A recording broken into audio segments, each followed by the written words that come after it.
Բարև բոլորին, այսօր մեր փոդքասթի հյուրն է Անին, ուսուցչուհի,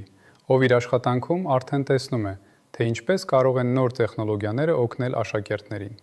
Այսօրվա թեման է. ինչպես է զեյրոն հեշտացնում աշակերտների կյանքը և օգնում նրանց ավելի խելացի լուծումներ գտնել։ Անին, շնորհակալ ենք, որ մեզ հետ եք։ Շնորհակալություն հրավերի համար, ինձ համար շատ հետաքրքիր է խոսել այս թեմայի մասին, որովհետև դպրոցում մենք ամեն օր տեսնում ենք, որ երեխաները սովորում են ոչ միայն գրքերով, այլ նաև տեխնոլոգիաների օգնությամբ։ Իսկ ինչ փոփոխություն եք նկատել, երբ աշակերտները սկսում են օգտվել զեյրոյից։ Առաջին հերթին նրանք ավելի ինքնուրույն են դառնում։ Եթե առաջ որևէ առաջադրանքի ժամանակ նրանք արագ հարցնում էին ուսուցչին կամ սպասում պատրաստի պատասխանին, հիմա կարողանում են զեյրոյի օգնությամբ մտածել տարբեր տարբերակների մասին, համեմատել դրանք և ընտրել ավելի ճիշտ լուծումը։ Այսինքն, զեյրոն ոչ թե պարզապես պատասխան է տալիս, այլ օգնում է մտածելու ընթացքին։ Այո, հենց դա է ամենակարևորը։ Լավ օգտագործելու դեպքում զեյրոն կարող է աշակերտին ուղղորդել։ Օրինակ, եթե աշակերտը մաթեմատիկական խնդիր է լուծում, նա կարող է խնդրել բացատրել քայլերը, ոչ թե պարզապես ստանալ վերջնական պատասխանը։ Այդպես երեխան ավելի լավ է հասկանում, թե ինչպես է ստացվում լուծումը։ Դա շատ կարևոր է, որովհետև սովորելու նպատակը միայն ճիշտ պատասխան ստանալը չէ։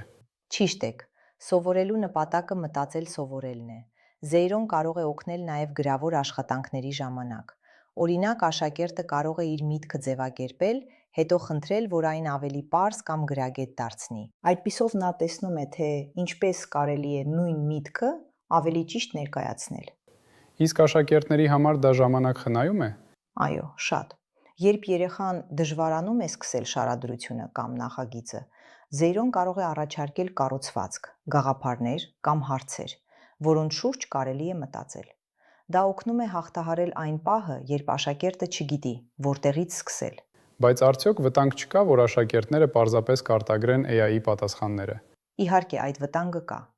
Այդ պատճառով ուսուցչի դերը ավելի կարևոր է դառնում։